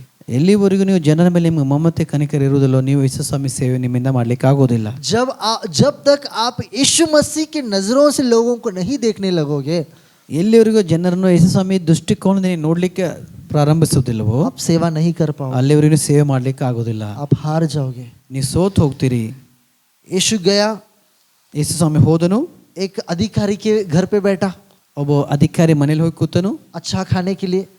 ಒಳ್ಳೆ ಊಟ ತಿನ್ಲಿಕ್ಕೆ. वहां लोग बोलने लगे, ಅಲ್ಲಿ ಜನರು ಹೇಳಿಕ್ಕೆ ಪ್ರಾರಂಭಿಸಿದ್ರು, ये कौन सा यीशु है रे बाबा, ಈ ಯೇಸು ಸ್ವಾಮಿ ಎಂತ ಯೇಸು ಸ್ವಾಮಿ ये ಆಗಿದ್ದಾನೆ, पापियों के साथ बैठता है, ಇತರ ಪಾಪಿಗಳ ಜೊತೆ ಕೂತ್ಕೋತಾನೆ, विचारों के साथ बात करता है, ವಿಚಾರಿ ಸಂಗಡ ಮಾತಾಡ್ತಾನೆ, ये नकारे गए हुए लोगों को जो इस संसार के अनुसार डिस्क्वालिफाइड उन लोगों के साथ समय ಈ बिताता है. ಲೋಕದ ಕುಲಹೀನರು ತಿರಸ್ಕಲ್ಪಟ್ಟ ಜನರೊಟ್ಟಿಗೆ ತನ್ನ ಸಮಯ ಕಳೀತಾನೆ. लोग ऐसे बोलने लगे. ಈ ತರ ಜನರು ಮಾತಾಡ್ಲಿಕ್ಕೆ ಪ್ರಾರಂಭಿಸಿದ್ರು. क्या लोग बोलने से, लोग क्या सोचने से, क्या समझने से यीशु को फर्क पड़ा? ಮತ್ತೆ ಜನರನ್ನು ಏನು ಹೇಳೋದ್ರ ಮೂಲಕ ಏನು ಅವರು ವಿಚಾರ ಮಾಡಿದ್ರೆ ಯೇಸು ಸ್ವಾಮಿಗೆ ಏನಾದ್ರು ವ್ಯತ್ಯಾಸ ಆಯ್ತ್ರಿ? आपके जीवन में ನಿಮ್ಮ ಜೀವಿತದಲ್ಲಿ लोग कैसे देखते हैं, ಜನರು ಹೇಗೆ ನೋಡ್ತಾರೆ, लोग कैसे सोचते हैं, ಹೇಗೆ ಜನ ವಿಚಾರ इस ಮಾಡ್ತಾರೆ, व्यक्ति के बारे में इस व्यक्ति क्या कहता है, ಈ ವ್ಯಕ್ತಿ ವಿರುದ್ಧ ಈ ವ್ಯಕ್ತಿ ಏನು ಹೇಳ್ತಾನೆ, इस व्यक्ति के दृष्टि में उस व्यक्ति कैसा है, ಈ ವ್ಯಕ್ತಿ ದೃಷ್ಟಿಕೋನ ಆ ವ್ಯಕ್ತಿ ಹೇಗಿದ್ದಾನೆ, ये कोई मायने नहीं लगता. ಇದ್ಯಾವುದು ಕೂಡ ಪ್ರಾಮುಖ್ಯ ಬರೋದಿಲ್ಲ. क्योंकि आप यीशु का सेवा करने वाले ಯಾಕಂದ್ರೆ हो. ನೀವು ಯೇಸು ಸ್ವಾಮಿಯನ್ನು ಸೇವೆ ಮಾಡೋ अरे ಜನರಾಗಿದ್ದೀರಿ. उतना क्यों, जो व्यक्ति यीशु को क्रूस पर चढ़ाने के लिए बेचने वाला था, उस व्यक्ति के साथ यीशु मसीह ने समय बिताया. ಮತ್ತೆ इಷ್ಟೇ ಅಲ್ಲ, ಯೇಸು ಸ್ವಾಮಿಯನ್ನು ಯಾರು ಹಿಡಿದು ಶಿಲುಬೆಗೆ ಒಪ್ಪಿಸಿಕೊಡ್ಲಿಕ್ಕೆ ಆ ವ್ಯಕ್ತಿಯನ್ನೇ ಯೇಸು ಸ್ವಾಮೀಜಿ ಪ್ರೀತಿಸಿ ಆ ವ್ಯಕ್ತಿಯೊಟ್ಟಿಗೆ ಸಮಯ ಕಳೆದನು. हालेलुया. हालेलुया. जो व्यक्ति के यीशु को पता था, वो व्यक्ति पतरस जो 3 बार उसको नकारेगा, फिर भी पतरस के साथ वो था. ಮತ್ತೆ ಯಾವ ವ್ಯಕ್ತಿ ಪೇತ್ರನು ಯೇಸು ಸ್ವಾಮಿ 3 ಸಾರಿ ಆತನ ಅಲ್ಲಿಗೆ ಗೊತ್ತಿತ್ತು, ಆ ವ್ಯಕ್ತಿಯನ್ನು ಯೇಸು ಸ್ವಾಮಿ ಪ್ರೀತಿಸಿ ಆತನೊಟ್ಟಿಗೆ ಸಮಯ ಕಳೆದನು. कोई परिपूर्ण नहीं था. ಯಾರು ಕೂಡ ಪರಿಪೂರ್ಣವಾಗಿರಲಿಲ್ಲ. हालेलुया. ಹಾಲೆಲೂಯಾ. कितना भी यीशु प्रचार किया, बोला, फिर भी उनके अंदर संदेह था. ಮತ್ತೆ ಯೇಸು ಸ್ವಾಮಿ ಎಷ್ಟು ಪ್ರಚಾರ ಮಾಡಿದ್ರು, ಎಷ್ಟು ಅವ್ರು ಹೇಳಿದ್ರು ಕೂಡ ಅವರಲ್ಲಿ ಸಂದೇಹ ಬಿತ್ತು. यीशु चाहिए तो उनको छोड़ दे सकता था, ಯೇಸು ಸ್ವಾಮಿ ಬಯಸೋದಾದ್ರೆ ಅವ್ರನ್ನ ಬಿಟ್ಟು ಬಿಡಬಹುದಾಗಿತ್ತು. लेकिन इस संसार के मूर्ख लोगों को चुनकर ज्ञानियों के सामने उनको ऊंचा उठाया. ಮತ್ತೆ ದೇವರು ಜ್ಞಾನಿಗಳ ಮುಂದೆ ಈ ಲೋಕದ ಒಂದು ಅಜ್ಞಾನಿಗಳನ್ನ ಆತ ಏನ್ ಮಾಡಿದ್ರು, ಆರಿಸಿ ಅವ್ರ ಮೇಲೆ ಕೆತ್ತಿದನು और उनको नीचे गिराया. ಮತ್ತು ಜ್ಞಾನಿಯರನ್ನು ಅವ್ರ ಕೆಳಗೆ ಹಾಕಿದನು. एक टाइम में हम भी मूर्ख थे, ಒಂದು ಸಮಯದಲ್ಲಿ ನಾವು ಸಹ ಮೂರ್ಖರಾಗಿದ್ದೀವಿ, एक टाइम में हम भी अंधकार में थे, ಒಂದು ಸಮಯದಲ್ಲಿ ನಾವು ಸಹ ಅಂಧಕಾರದಲ್ಲಿ ಇದ್ವಿ, एक टाइम में हम भी परमेश्वर के शत्रु थे, ಒಂದು ಸಮಯದಲ್ಲಿ ನಾವು ಸಹ ದೇವರ ಶತ್ರುಗಳಾಗಿದ್ವಿ. परंतु यीशु ने हमारे ऊपर ममता दिखाया, ಆದ್ರೆ ಯೇಸು ಸ್ವಾಮಿ ನಮ್ಮ ಮೇಲೆ ಕನಿಕರ अपना ತೋರಿಸಿದನು, प्रेम दिखाया. ನಮ್ಮ ಮೇಲೆ ತನ್ನ ಪ್ರೀತಿ ತೋರಿಸಿದನು. क्यों? ಯಾಕೆ? ताकि हम लोगों को प्रेम दिखाए. ಯಾಕಂದ್ರೆ ನಾವು ಕೂಡ ಜನರಿಗೆ ಹೋಗಿ ಪ್ರೀತಿ ತೋರಿಸುವಂತೆ. हमको परमेश्वर ने उजाला, प्रकाश बनाया. ಮತ್ತೆ ದೇವರು ನಮ್ಮನ್ನು ಬೆಳಕಾಗಿ ಮಾಡಿದನು. क्यों? केवल हमारे घर में उतना ज प्रकाश रखने के लिए, ಯಾಕಂದ್ರೆ ನಮ್ಮ ಮನೆಯಲ್ಲಿ ಅಷ್ಟೇ ಬೆಳಕಾಗಿ ಕೊಡ್ಲಿಕ್ಕೆ ಅಲ್ಲ, अनेक 4 लोगों के जीवन में हम प्रकाश और आशीष का कारण बनने के लिए. ನಾವು ಕೂಡ ಅನೇಕ ಬೇರೆ ಜನರ ಜೊತೆಲಿ ಹೋಗಿ ನಾವು ಬೆಳಕಾಗಿ ಮತ್ತು ಅವ್ರಿಗೆ ಆಶೀರ್ವಾದಕ್ಕೆ ಕಾರಣ ಆಗಲಿಕ್ಕೆ. हालेलुया. ಹಾಲೆಲೂಯಾ. आप मेरे साथ? ನೀವು ನನ್ನ ಜೊತೆ ಇದ್ದೀರಾ? आमेन. ಆಮೆನ್. तो यीशु ने बोला, इन लोगों को जाने की जरूरत है, तुम ही कुछ करो. ಅವಾಗ ಸಮೇತ ಈ ಜನರು ಹೋಗೋ ಅವಶ್ಯಕತೆ ಇಲ್ಲ, ನೀವೇ ಅವ್ರಿಗೆ ಏನಾದರೂ ಕೊಡ್ರಿ ಎಂಬುದಾಗಿ. और उन्होंने कहा, केवल हमारे पास 5 रोटी और 2 मच्छी है. देखो, ಅವಾಗ ಅವ್ರು ಹೇಳ್ತಾರೆ, ನಮ್ಮ ಹತ್ರ ಬರೀ 5 ರೊಟ್ಟಿ 2 ಮೀನುಗಳಿದಾವೆ ನೋಡ್ರಿ. 5000 लोग हैं और 5 रोटी 2 मच्छी है. ಮತ್ತೆ 5000 ಜನರಿದ್ದಾರೆ, ಬರೀ 5 ರೊಟ್ಟಿ 2 ಮೀನುಗಳಿದಾವೆ. क्या यीशु ने बोला नहीं चाहिए चले जाओ? ಯೇಸು ಸ್ವಾಮಿ ಬೇಕಾಗಿಲ್ಲ ಹೋಗ್ರಿ ಅಂತ ಹೇಳ್ದ? क्या बोला यीशु मसीह? ಏನ್ ಹೇಳಿದನು ಯೇಸು ಸ್ವಾಮಿ? आओ मेरे पास, ನನ್ನ ಬಳಿಗೆ ಬನ್ರಿ, लेकर आओ उसको. ಅದು ನನ್ನ ಬಳಿಗೆ ತೆಗೆದುಕೊಂಡು ಬನ್ರಿ. हालेलुया. ಹಾಲೆಲೂಯಾ. हालेलुया. ಹಾಲೆಲೂಯಾ. आपके जीवन में छुटकारा देखना चाहते हो, ನಿಮ್ಮ ಜೀವಿತದಲ್ಲಿ ಬಿಡುಗಡೆ ನೀವು ನೋಡ್ಲಿಕ್ಕೆ ಬಯಸುವುದಾದರೆ, आपके जीवन में अलौकिक काम देखना चाहते ನಿಮ್ಮ हो, ಜೀವಿತದಲ್ಲಿ ಅಲೌಕಿಕ ಕಾರ್ಯಗಳನ್ನು ನೋಡ್ಲಿಕ್ಕೆ किसी ಬಯಸುವುದಾದರೆ, भी क्षेत्र में होगा वो, ಯಾವುದೇ ಕ್ಷೇತ್ರದಲ್ಲಿ ಆಗಿರಬಹುದು, यीशु पूछता है, ಯೇಸು ಸ್ವಾಮಿ ಕೇಳ್ತಾರೆ, आपके पास क्या है? ನಿಮ್ಮ ಹತ್ರ ಏನಿದೆ? आप क्या बोलोगे? ನೀವೇನ್ मेरे ಹೇಳ್ತೀರಿ? पास कुछ नहीं प्रभु, ದೇವರೇ ನನ್ನ ಹತ್ರ ಏನಿಲ್ಲ, मैं खाली हूँ. ನಾನು ಖಾಲಿ ಆಗಿದ್ದೇನೆ. खाली है तो खाली रहोगे. ಖಾಲಿ ಇರೋದ್ರ ಖಾಲಿನೇ ಆಗಿರ್ತೀರಿ. अगर आप बोलोगे यीशु मैं खाली हूँ, ನೀವು ಯೇಸು ಸ್ವಾಮಿ ನೀವು ಖಾಲಿ ಅಂತ ಹೇಳೋದಾದರೆ आप खाली ही रहोगे. ನೀವು ಖಾಲಿ ಆಗಿರ್ತೀರಿ. आवाज उतना ಶಬ್ದ वो ಮಾತ್ರ. बोलते हैं ना, खाली घड़ा बहुत आवाज करता है. ಮತ್ತೆ ಜನ ಹೇಳ್ತಾರಲ್ಲ, ಖಾಲಿ ಬಿಂದಿಗೆ ಬಹಳ ಶಬ್ದ ಮಾಡ್ತದೆ. आप खाली नहीं हो, ನೀವು ಖಾಲಿ ಇಲ್ಲ, आपके जीवन में परमेश्वर है. ನಿಮ್ಮ ಜೀವಿತದಲ್ಲಿ ಪರಮೇಶ್ವರ ಇದ್ದಾರೆ, हालेलुया. ಹಾಲೆಲೂಯಾ. हालेलुया. ಹಾಲೆಲೂಯಾ. एक स्त्री के पास केवल 2 कॉइन्स थे. ಮತ್ತು ಒಬ್ಬ ಸ್ತ್ರೀ ಕಡೆಗೆ ಬರೀ 2 ನಾಣ್ಯಗಳಿದ್ದವು. वो बोल सकती थी मेरे पास कुछ नहीं है, ಅವಳು ಹೇಳಬಹುದಾಗಿದೆ ನನ್ನ ಹತ್ರ ಏನಿಲ್ಲ. 2 कॉइन्स थे ना, 2 ಕಾಯಿನ್ಸ್ ಇದೆಯಲ್ರಿ, ನಾಣ್ಯಗಳಿದೆಯಲ್ಲ. कुछ लोगों के पास सब कुछ था, उन्होंने सब दिया उसमें, ಮತ್ತೆ ಕೆಲವು ಜನ ಹತ್ರ ಎಲ್ಲ ಇತ್ತು, ಅವರು ಎಲ್ಲಕ್ಕೂ ಕೆಲವು ಕೊಟ್ಟರು ಅವರು, लेकिन वो बचा हुआ था. ಆದ್ರೂ ಅವರು ಉಳಿದಿದ್ದನ್ನು ಅವ್ರು ಕೊಟ್ಟರು. यीशु मसीह बचे हुए चीजों को नहीं देख रहा आज. ಯೇಸು ಸ್ವಾಮಿ ಉಳಿದಿದ್ದನ್ನು ಇವತ್ತು ಯೇಸು ಸ್ವಾಮಿ ನೋಡ್ತಾ ಇಲ್ಲ. आपके पास आखिरी चीज क्या है जो बेस्ट है आपके पास? ಮತ್ತೆ ನಿಮ್ಮ ಹತ್ರ ಕೊನೆಯ ಸಂಗತಿ ಏನಿದೆ ಅದು ಶ್ರೇಷ್ಠವಾಗಿದೆ. वो स्त्री के पास उसका कॉइन था, ಮತ್ತೆ ಆ ಸ್ತ್ರೀ ಕಡೆ ಆ ಒಂದು 2 ನಾಣ್ಯಗಳೇ ಅವಳಿಗೆ ಪ್ರಾಮುಖ್ಯವಾಗಿದ್ದವು. उसने प्रभु की उपस्थिति में डाला. ಮತ್ತು ಅವಳು ಆ ದೇವರ ಪ್ರಸನ್ನತೆಯಲ್ಲಿ ಅದನ್ನು ಹಾಕಿದಳು. और एक स्त्री के पास उसका फ्लास्क था, वो एलाबास्टर ऑयल था. ಮತ್ತು ಇನ್ನೊಬ್ಬ ಸ್ತ್ರೀ ಕಡೆ ಅದೊಂದು ಸುಗಂಧ ದ್ರವ್ಯದ ಒಂದು ದ್ರವ್ಯವಿತ್ತು, वो बहुत अमूल्य था. ಅದು ಬಹಳ ಅಮೂಲ್ಯವಾದ ದ್ರವ್ಯ एक ಆಗಿತ್ತು. शिष्य कहता है, प्रभु अगर इसको बेचेंगे तो पैसा आएगा, उस पैसे से गरीबों में बांट सकते हैं ना. ಮತ್ತು ಒಬ್ಬ ಶಿಷ್ಯ ತನ್ನ ಗುರುಬೇ, ನೀವು ಒಂದು ವೇಳೆ ಈ ಒಂದು ಎಣ್ಣೆಯನ್ನು ಮಾರಿದ್ರೆ ನೀವು ಬಹಳಷ್ಟು ಹಣ ಬರ್ತದೆ, ಅದರಿಂದ ಅನೇಕ ಬಡವರಿಗೆ ನೀವು ಹಂಚಬಹುದು ಎಂಬುದಾಗಿ ಆತನು ಹೇಳ್ತಾನೆ. उतना एक्सपेंसिव ऑयल ಅಷ್ಟು ಬೆಲೆ ಉಳ್ಳ ಒಂದು स्त्री ने ದ್ರವ್ಯ यीशु के ऊपर चरणों में तोड़ा, ಆ ಒಂದು ಸುಗಂಧ ತೈಲವನ್ನು ಅವಳು ಯೇಸು ಸ್ವಾಮಿ ಪಾದ ಬಳಿ ಮುರಿತಾಳೆ. अपने आंसुओं से, ತನ್ನ ಕಣ್ಣೀರಿನಿಂದ, अपने बालों से उसको पोंछा. ತನ್ನ ಕಣ್ಣೀರು ಸುರಿಸಿ ತನ್ನ ಕೂದಲಿಂದ ಆತನ ಪಾದವನ್ನು ಒರೆಸ್ತಾಳೆ. उसके पास वही बेस्ट था. ಅವಳ ಹತ್ರ ಅದುವೇ ಶ್ರೇಷ್ಠವಾಗಿತ್ತು. हालेलुया. ಹಲ್ಲೆಲೂಯಾ. परमेश्वर मूसा को पूछता है, तेरे पास क्या है? ದೇವರು ಮೋಶೆಗೆ ಹೇಳ್ತಾನೆ, ನಿನ್ನ ಹತ್ರ ಏನಿದೆ ಎಂಬುದಾಗಿ. खुद परमेश्वर कहता है, तेरे पास वो हाथ में लकड़ी है, उसको उठा. ಮತ್ತೆ ಯೇಸು ಹೇಳ್ತಾನೆ, ನಿನ್ನ ಕೈಲಿ ಕೋಲು ಇದೆ, ಆ ಕೋಲನ್ನು ಮೇಲೆ ಕೆತ್ತು. हालेलुया. ಹಲ್ಲೆಲೂಯಾ. क्या उसने खाली हाथ को उठाया? ಆತನಿಗೆ ಬರೀ ಗೈನ ಎಬ್ಬಿಸಿದನ. हाँ, समय है जब परमेश्वर खाली हाथ को उठा बोलेगा. ಆ ಒಂದು ಸಮಯ ಇದೆ, ದೇವ್ರು ಹೇಳ್ತಾನೆ ನಿಮ್ಮ ಬರೀ ಗೈನ ಎಬ್ಬಿಸಿ ಎಂಬುದಾಗಿ. लेकिन जब परमेश्वर पूछता है आपके पास क्या है, ಆದ್ರೆ ಯಾವಾಗ ದೇವ್ರು ಕೇಳ್ತಾನೆ ನಿನ್ನ ಹತ್ರ ಏನಿದೆ ಎಂಬುದಾಗಿ, आप बोलो मत मेरे पास कुछ नहीं है. ಅವಾಗ ನೀವು ಹೇಳ್ಬೇಡ್ರಿ ನನ್ನ ಹತ್ರ ಏನಿಲ್ಲ ಎಂಬುದಾಗಿ. परमेश्वर ने आपके जीवन में आशीषों को भरा है. ದೇವರು ನಿಮ್ಮ ಜೊತೆಲಿ ಆಶೀರ್ವಾದ ತುಂಬಿದ್ದಾನೆ. आपके पास कपड़े हैं ना, ನಿಮ್ಮ ಹತ್ರ ಬಟ್ಟೆ ಇದೆ ಅಲ್ರಿ, प्रभु परमेश्वर को बोलो धन्यवाद. ದೇವ್ರಿಗೆ ಹೇಳ್ರಿ, ದೇವ್ರೆ ವಂದನೆ. मुझे परमेश्वर को मत बोलो कि मैं किस चीज के लिए तुझे धन्यवाद कहूं. ಮತ್ತೆ ದೇವರಿಗೆ ನೀವು ಹೇಳಕ್ ಹೋಗ್ಬೇಡಿ, ದೇವ್ರ ಯಾವ ಸಂಗತಿಗಾಗಿ ನಿನ್ನನ್ನು ವಂದನೆ ಸಲ್ಲಿಸಲಿ. कष्ट संकट अनेक लोगों के जीवन में आएंगे, ಮತ್ತೆ ಕಷ್ಟ ಸಂಕಷ್ಟ ಅನೇಕ ಜನ ಜೀವಿತದಲ್ಲಿ ಬರ್ತವೆ, पर यीशु आपके साथ है. ಆದ್ರೆ ದೇವರು ನಿಮ್ಮ ಜೊತೆ ಇದ್ದಾರೆ. जो रास्ता आपने चुना है वो साधारण रास्ता ಯಾವ नहीं ಒಂದು है, ದಾರಿ ನೀವು ಆರಿಸಿಕೊಂಡಿದ್ರೆ ಸಾಧಾರಣವಾದ ದಾರಿ ಅಲ್ಲ, वो स्वर्ग का रास्ता है. ಅದು ಸ್ವರ್ಗದ ದಾರಿಯಾಗಿದೆ. हालेलुया. वो अनंत जीवन का रास्ता ಅದು है. ನಿತ್ಯ ಜೀವದ ದಾರಿಯಾಗಿದೆ. पैसों से आप उसको खरीद नहीं पाओगे, ಹಣದಿಂದ ನೀವು ಅದನ್ನು ಖರೀದಿ ಮಾಡ್ಲಿಕ್ಕೆ आपकी ಆಗುದಿಲ್ಲ. बुद्धि आपके टैलेंट से उसको आप खरीद नहीं ನಿಮ್ಮ ಬುದ್ಧಿ पाओगे. ಸಾಮರ್ಥ್ಯದಿಂದ ಅದನ್ನು ಖರೀದಿ ಮಾಡ್ಲಿಕ್ಕೆ ಆಗುದಿಲ್ಲ. परमेश्वर का वरदान है. ಅದು ದೇವರ ವರದಾನವಾಗಿದೆ. हालेलुया. ಹಲ್ಲೆಲೂಯಾ. यीशु ने कहा लेकर आओ मेरे पास. ಯೇಸು ಸ್ವಾಮಿ ಹತ್ರ ಅದು ನನ್ನ ಬಳಿಗೆ ತೆಗೆದುಕೊಂಡು ಬನ್ರಿ. हालेलुया. ಹಲ್ಲೆಲೂಯಾ. आप हो मेरे साथ. ನೀವು ನನ್ನ ಜೊತೆ ಇದ್ದೀರಾ? हम अपना बेस्ट छिपा कर रखते हैं. ನಾವು ನಮ್ಮ ಶ್ರೇಷ್ಠವಾದನ್ನು ಮುಚ್ಚಿಡುತ್ತೇವೆ.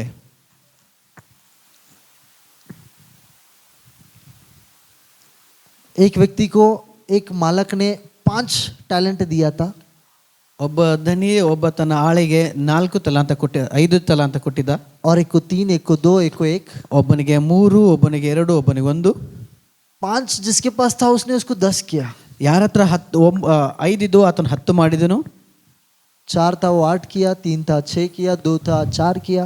ಮತ್ತೆ ಯಾರ ಹತ್ರ 4 ಇತ್ತು ಆತನು 8 ಮಾಡಿದನು, 3 ಇದ್ದವನು 6 ಮಾಡಿದನು, 2 ಇದ್ದವನು 4 ಮಾಡಿದನು. जिसके पास 1 था ಆತರ ಯಾರ ಹತ್ರ 1 ಇತ್ತು उसने सोचा, ಆತನು ವಿಚಾರ ಮಾಡಿದನು, अगर मैं इस एक को भी गवा दूं तो कैसे. ನಾ ಈ ಒಂದನ್ನು ಕಳೆದುಕೊಳ್ಳೋದಾದ್ರೆ ಹೇಗೆ, ಕಳೆದುಕೊಂಡ್ರೆ ಹೇಗೆ. इसलिए उसने छुपा कर रखा. ಅದಕ್ಕೋಸ್ಕರ ಅದನ್ನು ಆತನು ಮುಚ್ಚಿಟ್ಟನು. जब मालक आया उसको वो एक जो उसने संभाल के रखा था उसको भी लेकर जो उसको बढ़ा रहा था उसके पास दिया. ಮತ್ತು ಆ ದನಿ ಬಂದಾಗ ಒಬ್ಬನ ಬಚ್ಚಿಟ್ಟಿದ ಒಂದನ್ನು ತೆಗೆದುಕೊಂಡು ಯಾರ ಅದನ್ನು ಹೆಚ್ಚಿಸ್ತಾ ಇದ್ದಾನೋ ಆ ಹೆಚ್ಚಿಸಿದವನಿಗೆ ಆ ಒಂದನ್ನು ಕೊಟ್ಟ. हालेलुया. ಹಲ್ಲೆಲೂಯಾ. आज आप हर एक के पास एक ऐसी विशेष चीज है जो परमेश्वर आपके जीवन में दिया है. ಮತ್ತೆ ಇವತ್ತು ನಿಮ್ಮ ಪ್ರತಿಯೊಬ್ಬರ ಕಡೆ ಇಂಥ ಒಂದು ವಿಶೇಷವಾದ ಸಂಗತಿ ಇದೆ, ಅದು ನಿಮ್ಮ ಜೀವಿತದಲ್ಲಿ ದೇವರು ಕೊಟ್ಟಿದ್ದಾನೆ. आपका जीवन परमेश्वर की दृष्टि में बहुत अमूल्य है. ಮತ್ತು ನಿಮ್ಮ ಒಂದು ಜೀವಿತ ದೇವರ ದೃಷ್ಟಿಯಲ್ಲಿ ಬಹಳ ಅಮೂಲ್ಯವಾಗಿದೆ. परमेश्वर नहीं चाहता, परमेश्वर आपको गुप्त रखना चाहता है, ದೇವರು ನಿಮ್ಮನ್ನು ಗುಪ್ತವಾಗಿ ಇಡ್ಲಿಕ್ಕೆ ಬಯಸ್ತಾನೆ. पर आपके कामों को परमेश्वर नहीं चाहता कि आप उसको छिपाए रखो. ಆದ್ರೆ ನಿಮ್ಮ ಕಾರ್ಯಗಳು ನೀವು ಮುಚ್ಚಿಡೋದು ದೇವರು ಬಯಸುವುದಿಲ್ಲ. परमेश्वर चाहता है आप उसको इस्तेमाल करो. ದೇವರು ಬಯಸುತ್ತಾ ನೀವು ಅದನ್ನು ಉಪಯೋಗಿಸಬೇಕೆಂಬುದಾಗಿ, परमेश्वर के राज्य को बांधने के लिए, ದೇವರ ರಾಜ್ಯವನ್ನು ಕಟ್ಟಲಿಕ್ಕೆ, उसकी महिमा के लिए. ಆತನ ಮಹಿಮೆಗೋಸ್ಕರ परमेश्वर ने हमारे जीवन में हर एक के जीवन में एक एक गवाही दी है. ಮತ್ತೆ ದೇವರು ನಮ್ಮೆಲ್ಲರ ಜೊತೆ ಪ್ರತಿಯೊಬ್ಬರ ಜೊತೆ ಒಂದು ಸಾಕ್ಷಿ ಕೊಟ್ಟಿದ್ದಾನೆ. उदाहरण में एक गवाही बोलता हूँ. ಉದಾಹರಣೆಗೆ ಒಂದು ಸಾಕ್ಷಿ ಹೇಳ್ತೇನೆ. पहले ಮೊದಲು मैं बहुत झगड़ा करता था, ಬಹಳ ಜಗಳ ಮಾಡ್ತಾ ಇದ್ದೆ. अभी मैं झगड़ा नहीं करता, ಇವಾಗ ನಾನು ಜಗಳ ಮಾಡೋದಿಲ್ಲ. क्योंकि यीशु मसीह ने मेरे जीवन को बदला, मेरे मन का परिवर्तन किया. ಯಾಕಂದ್ರೆ ಯೇಸು ಸ್ವಾಮಿ ನನ್ನ ಜೀವನ ಬದಲಾಯಿಸಿದ್ದು, ನನ್ನ ಮನಸ್ಸನ್ನು ಪರಿವರ್ತನ ಮಾಡಿದನು. हालेलुया. हालेलुया. यीशु मसीह ने मेरे लिए उस क्रूस पर मोले खाए और कांटों का ताज अपनाया और मुझे प्यार किया. ಮತ್ತೆ ಯೇಸು ಸ್ವಾಮಿ ಆ ಶಿಲುಬೆ ಮೇಲೆ ಆ ದಣೆಯನ್ನು ಅನುಭವಿಸಿದ್ದು, ನಮಗಾಗಿ ಮುಳ್ಳಿನ ಕಿರೀಟ ಆತನ ಹೊತ್ತನು ಮತ್ತೆ ನನಗೆ ಪ್ರೀತಿ ಮಾಡಿದನು. और वचन कहता है एक गाल पर कोई मारे तो दूसरा गाल दिखाओ. ಮತ್ತೆ ವಚನ ಹೇಳ್ತದೆ, ನೀವು ಒಂದು ಕೆನೆ ಯಾರಿಗೋ ಹೊಡೆದ್ರೆ ಇನ್ನೊಂದು ಕೆನೆ ಕೊಡ್ರಿ ಎಂಬುದಾಗಿ. तो इसके लिए आज मैं लड़ाई नहीं करता, ಅದಕ್ಕೋಸ್ಕರ ಇವತ್ತು ನಾನು ಜಗಳ ಮಾಡೋದಿಲ್ಲ. ये मेरी गवाही है. ಇದು ನನ್ನ ಸಾಕ್ಷಿಯಾಗಿದೆ. Hallelujah, hallelujah, hallelujah, hallelujah. यीशु कहता है जग के अंत तक मेरी गवाही बनकर रहो. ಯೇಸು ಸ್ವಾಮಿ ಹೇಳ್ತಾನೆ, ಲೋಕದ ಕಟ್ಟ ಕಡೆಯವರೆಗೂ ನನ್ನ ಸಾಕ್ಷಿಗಳಾಗಿರಿ. हालेलुया. हालेलुया. जब आप किसी व्यक्ति को मिलते हो, ನೀವು ಯಾವ್ದಾದ್ರು ವ್ಯಕ್ತಿ ಭೇಟಿ ಆಗುವಾಗ आपकी जीवन की गवाही क्या है, ನಿಮ್ಮ ಜೀವಿತದ ಸಾಕ್ಷಿ ಏನಾಗಿದೆ, इसको आप बोल सकते हो ना? ನೀವು ಅದನ್ನ ಅವ್ರಿಗೆ ಹೇಳ್ಬೋದಲ್ಲ? बोल सकते हो कि नहीं? ಹೇಳ್ಬೋದಲ್ರಿ? हालेलुया. हालेलुया. हम हल्याल गए थे पास्टर राम बाबू की मीटिंग को. ಮತ್ತೆ ನಾವು ಹಳ್ಯಾಳ ಹೋಗಿದ್ವಿ ಪಾಸ್ಟರ್ ರಾಮಬಾಬು ಅವ್ರ ಮೀಟಿಂಗ್ಗೆ. उस मीटिंग में पास्टर बोल रहे थे, ಆ ಮೀಟಿಂಗ್ ಅಲ್ಲಿ ಅವ್ರು ಪಾಸ್ಟರ್ ಹೇಳ್ತಾ एक ಇದ್ರು, प्रचारक आए थे ऑस्ट्रेलिया से, ಆಸ್ಟ್ರೇಲಿಯಾದಿಂದ ಒಬ್ಬ ಬೋಧಕರು पैसा ಬಂದಿದ್ರು. खर्च करके आए थे. वो ಹಣ ಖರ್ಚು ಮಾಡಿ ಅವ್ರು ಬಂದಿದ್ರು. खुद साल भर कमा के उस मीटिंग को तैयार करके वो आए थे. ಮತ್ತೆ ವರ್ಷವೆಲ್ಲ ದುಡಿದು ಆ ಮೀಟಿಂಗ್ ಸಿದ್ಧಪಡಿಸಿ ಅವ್ರು ಬಂದಿದ್ರು. और उस मीटिंग में ಮತ್ತೆ ಆ ಒಂದು ಮೀಟಿಂಗ್ ನಲ್ಲಿ राम बाबू पास्टर ने क्या किया, एक बहरी को, उसके दोस्त की एक बहरी थी, उसको लेकर आए. ಮತ್ತೆ ರಾಮಬಾಬು ಅವ್ರು ಏನ್ ಮಾಡಿದ್ರು, ಅವ್ರ ಒಂದು ಸ್ನೇಹಿತರು ಅವ್ರು ಕಿವುಡರಾಗಿದ್ರು, ಅವ್ರನ್ನ ಕರೆದುಕೊಂಡು ಬಂದ್ರು. इसलिए लेकर आए कि वो प्रचारक के ऊपर इल्जाम लगाने के लिए और वहां उसको दूषणा करने के लिए. ಯಾಕೆಂದ್ರೆ ಕರ್ಕೊಂಡು ಬಂದ್ರಂದ್ರೆ ಆ ಬೋಧಕರ ಮೇಲೆ ದೋಷ ಆರೋಪಣೆ ಮಾಡ್ಲಿಕ್ಕೆ ಅವ್ರನ್ನ ತೆಗೆದುಕೊಂಡು ಬರ್ತಾರೆ. और जब उसको वहां लेकर आए, ಯಾವಾಗ ಅವ್ರನ್ನ ಕರೆದುಕೊಂಡು ಬಂದ್ರು, और प्रचारक ने हाथ रख के प्रार्थना किया, ಯಾವಾಗ ಬೋಧಕರು ಅವ್ರ ಮೇಲೆ ಕೈ ಇಟ್ಟು ಅವ್ರಿಗಾಗಿ ಪ್ರಾರ್ಥಿಸಿದನು, वो बहरी सच में सुनने लग गई. ಅವ್ರು ಕಿವುಡವರು ನಿಜವಾಗ್ಲೂ ಕೇಳಿಸ್ಲಿಕ್ಕೆ ಪ್ರಾರಂಭ ಆಯ್ತು. ये व्यक्ति उसको अपमान करना चाहता था, प्रचारक को, ಈ ವ್ಯಕ್ತಿ ಆ ಬೋಧಕರನ್ನ ಅಪಮಾನ ಪಡಿಸ್ಲಿಕ್ಕೆ ಬಯಸ್ತಾ ಇದ್ದ. लेकिन खुद अभी परमेश्वर के सामर्थ्य को उसने अनुभव किया, ಅವಾಗ ಸ್ವತಃ ಈಗ ಆತನ ದೇವರ ಸಾಮರ್ಥ್ಯ ಆತನ ಅಲ್ಲಿ ಅನುಭವಿಸಿದನು. और उसका जीवन वहां परिवर्तन हो ಅವಾಗ गया. ಆತನ ಅಲ್ಲಿ ಜೀವಿತದಲ್ಲಿ ಬದಲಾಯಿತು. और वो पास्टर वो गवाही सुनकर गए, ಮತ್ತೆ ಆ ಪಾಸ್ಟರ್ ಒಂದು ಸುವಾರ್ತೆ ಸಾಕ್ಷಿ ಕೇಳಿ ಹೋದ್ರು. और वो मन में सोचते रहे, तो ಅವ್ರ ಮನಸ್ಸಲ್ಲಿ ಅನ್ಕೋತಾ ಹೋದ್ರು, साल भर मैंने इतना काम किया, इतना कष्ट किया, ಅವ್ರು ಅನ್ಕೊಂಡ್ರು ವರ್ಷವೆಲ್ಲ ನಾ ಇಷ್ಟೆಲ್ಲ ಕಷ್ಟಪಟ್ಟೆ, ಇಷ್ಟೆಲ್ಲ ಪ್ರಯತ್ನ ಪಟ್ಟೆ, और एक दिन की मीटिंग मैंने तैयार की, 1-2 दिन की, ಮತ್ತು 2 ದಿನದ ಮೀಟಿಂಗ್ ನಾನು ಸಿದ್ಧಪಡಿಸಿದೆ. वहाँ कोई भी चिन्ह चमत्कार अद्भुत काम नहीं हुए, किसी लोगों ने उद्धार नहीं पाया. ಅಲ್ಲಿ ಯಾವುದೋ ಒಂದು ಅದ್ಭುತ ಮತ್ತು ಕಾರ್ಯ ಆಗಲಿಲ್ಲ, ಯಾವ ವ್ಯಕ್ತಿ ಅಲ್ಲಿ ರಕ್ಷಣೆ ಹೊಂದಲಿಲ್ಲ. केवल एक ही व्यक्ति ने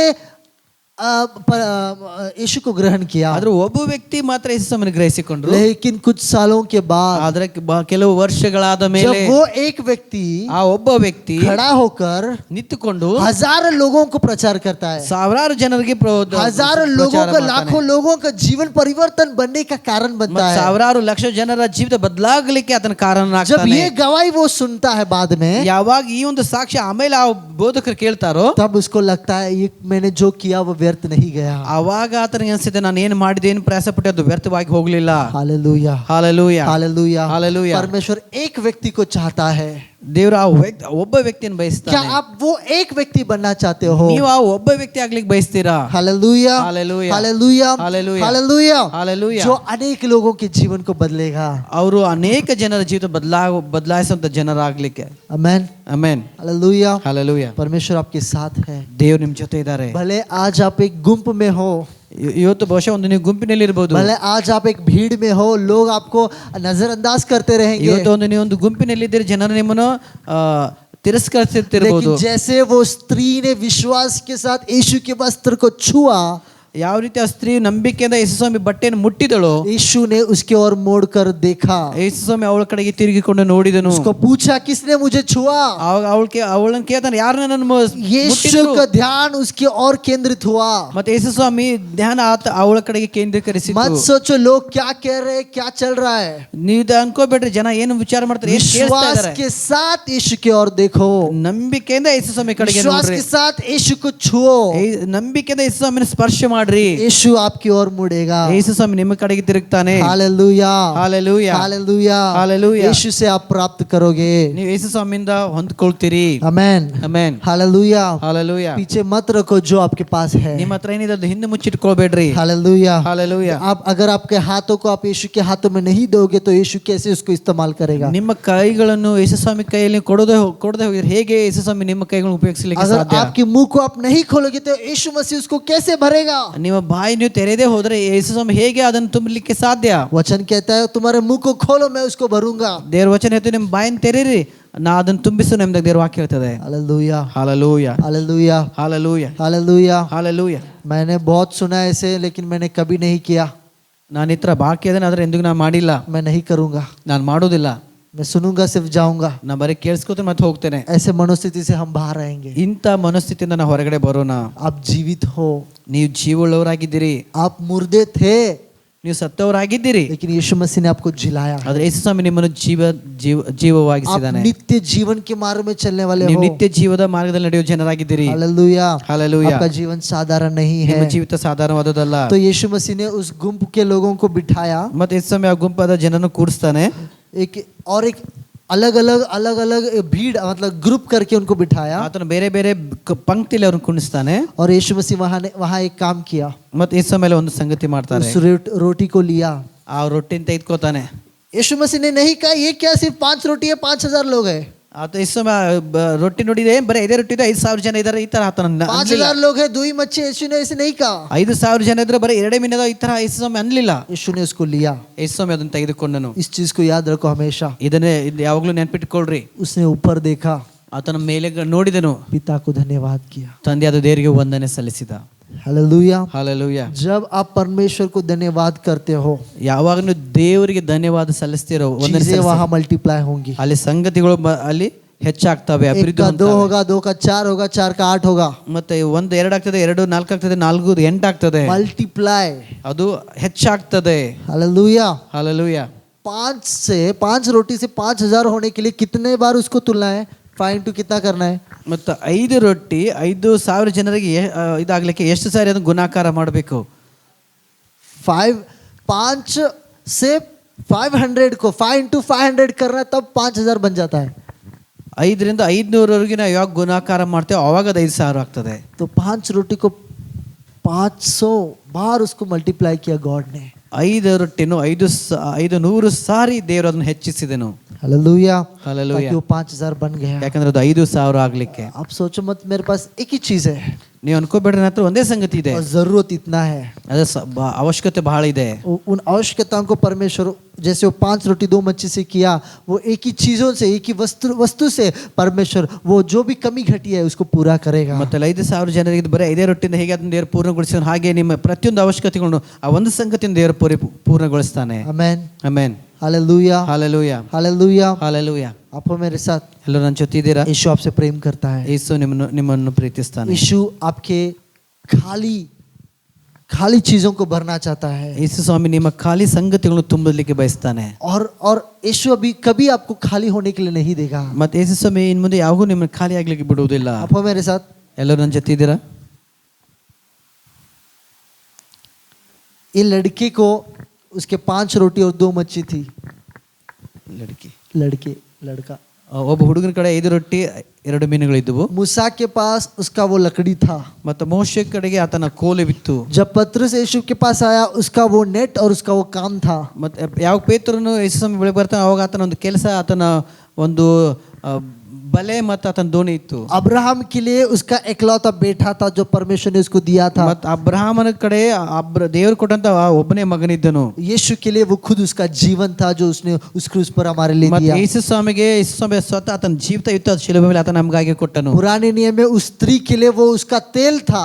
ಮತ್ತು ಹಳೆ ಒಡಂಬಡಿಕೆಯಲ್ಲಿ ಆ ಸ್ತ್ರೀ ಬಳಿಗೆ ಆ ಒಂದು ಎಣ್ಣೆ ಇತ್ತು. और वो तेल से परमेश्वर ने वहां आशीष उसको दिया ಮತ್ತು ಆ ಒಂದು ಸ್ವಲ್ಪ ಎಣ್ಣಿಂದ ಆ ಸ್ತ್ರೀಗೆ ದೇವರು ಆ ಆಶೀರ್ವಾದ ಕೊಟ್ಟನು. और एक स्त्री को उसका पानी था, उस पानी के कारण उसने यीशु मसीह के पास भेंट पाया. ಮತ್ತೆ ಇನ್ನೊಬ್ಬ ಸ್ತ್ರೀ ಕಡೆಗೆ ನೀರಿತ್ತು, ಆ ನೀರಿನ ಮೂಲಕ ಯೇಸು ಸ್ವಾಮಿನ ಭೇಟಿಯಾಗ್ಲಿಕ್ಕೆ और ಸಾಧ್ಯವಾಯಿತು. स्त्री पास उसके 2 कॉइन्स थे ಮತ್ತು ಆ ಒಬ್ಬ ಸ್ತ್ರೀ ಕಡೆಗೆ ಆ 2 ನಾಣ್ಯಗಳಿದ್ದವು. और एक छोटे व्यक्ति के पास उसकी आशा थी यीशु को देखने की. ಮತ್ತೆ ಇನ್ನೊಬ್ಬ ಕುಳ್ಳಾದ ವ್ಯಕ್ತಿ ಕಡೆಗೆ ಆತನ ಯೇಸು ಸ್ವಾಮಿ ನೋಡುವಂತ ಆಶೆ ಅಥವಾ ಬಯಕೆ ಇತ್ತು ಯೇಸು ಸ್ವಾಮಿ आज ನೋಡುವಂತ. आप यीशु के अंदर हो, ಇವತ್ತು ನೀವು ಯೇಸು ಸ್ವಾಮಿ ಒಳಗಡೆ ಇದ್ದೀರಿ, यीशु आपके अंदर है. ಯೇಸು ಸ್ವಾಮಿ ನಿಮ್ಮ ಒಳಗಡೆ ಇದ್ದಾನೆ. आपके जीवन को यीशु के हाथ में सौंपो. ನಿಮ್ಮ ಜೀವಿತವನ್ನು ಯೇಸು ಸ್ವಾಮಿ ಕರಗಳಲ್ಲಿ ಸಮರ್ಪಿಸಿರಿ. वो उसको सुंदरता में बदलेगा. ನೀವು ಆತನ ಕೈಯಲ್ಲಿ ಒಪ್ಪಿಸಿಕೊಟ್ಟಾಗ ಆತನ ಸುಂದರವಾಗಿ ಅದನ್ನು ರೂಪಿಸ್ತಾನೆ. अगर आज आपके जीवन में एक निर्धार करके आप जाओगे, ಇವತ್ತು ನಿಮ್ಮ ಜೀವಿತದಲ್ಲಿ ಒಂದು ನಿರ್ಧಾರ ನೀವು ಮಾಡಿ ಹೋಗುವುದಾದರೆ इस साल के अंत तक ಈ ಒಂದು ವರ್ಷದ ಕೊನೆ ಆಗದೊಳಗಾಗಿ आपके जीवन में ನಿಮ್ಮ ಜೀವಿತದಲ್ಲಿ एक नया छुटकारा अपन ಹೊಸ ಬಿಡುಗಡೆ ನೀವು ನೋಡ್ತೀರಿ. सच में मैं कह रहा हूं, अगर आप विश्वास करते हो, ये निर्धार लो और ये एक निर्धार के साथ एक स्टेप लेकर आज आप यहाँ से बाहर जाओ. ನಾನು ನಿಜವಾಗ್ಲೂ ಹೇಳ್ತಾ ಇದ್ದೀನಿ, ನೀವು ಇದನ್ನ ಮನಸ್ಸಲ್ಲಿ ತೆಗೆದುಕೊಂಡು ಒಂದು ನಿರ್ಧಾರ ನೀವು ಮಾಡೋದಾದ್ರೆ, ಒಂದು ನಿರ್ಧಾರದಲ್ಲಿ ನೀವು ಹೋಗೋದಾದ್ರೆ ಈ ವರ್ಷದ ಒಳಗಾಗಿ ಒಂದು ಬಿಡುಗಡೆ ನೀವು ನೋಡ್ತೀರಿ. आपके जीवन में आप छुटकारे को देखोगे, ನಿಮ್ಮ ಜೀವಿತದಲ್ಲಿ ಒಂದು ಬಿಡುಗಡೆ ನೋಡ್ತೀರಿ. परिस्थितियों को बदलते हुए देखोगे, ಪರಿಸ್ಥಿತಿ ಬದಲಾಗೋದು ನೀವು ನೋಡ್ತೀರಿ. बीमारी को आपके घरों से बाहर आप देखोगे, ನಿಮ್ಮ ಕುಟುಂಬದ ಅನಾರೋಗ್ಯ ನಿಮ್ಮ ಕುಟುಂಬದ ಹೊರಗಡೆ ಹೋಗೋದು ನೀವು ನೋಡ್ತೀರಿ. झगड़ों को आपके परिवार के बाहर आप देखोगे, ಜಗಳಗಳು ನಿಮ್ಮ ಕುಟುಂಬದ ಹೊರಗಡೆ ಹೋಗೋದು ನೀವು ನೋಡ್ತೀರಿ. हालेलुया. हालेलुया. जो भी कर्ज है वो आपके घर के बाहर आप उसको देखोगे. ಏನೆಲ್ಲ ಸಾಲಗಳಿದಾವೆ ನಿಮ್ಮ ಮನೆಯಿಂದ ಹೊರಗಡೆ ಹೋಗೋದು ನೀವು आप ನೋಡ್ತೀರಿ. निर्धार करो, ನೀವೊಂದು ನಿರ್ಧಾರ यीशु ಮಾಡಿ. यहाँ है, ಯೇಸು ಸ್ವಾಮಿ ಇಲ್ಲಿದ್ದಾರೆ, आप यहाँ है. ನೀವಿಲ್ಲಿದ್ದೀರಿ. आपका निर्धार, ನಿಮ್ಮ ನಿರ್ಧಾರ. हम आंखों को बंद करेंगे ಈ इस ಸಮಯ समय. ಕಣ್ಣುಗಳು ಮುಚ್ಚಿಕೊಳ್ಳೋಣ. थैंक यू जीसस, ವಂದನೆ ಯೇಸುವೆ, थैंक यू जीसस, ವಂದನೆ ಯೇಸುವೆ. Thank you Jesus. कुछ लोग मांग रहे हैं अपने अपने अपने अपने सर पर यीशु के हाथ को. ಮತ್ತೆ ಕೆಲವು ಜನರು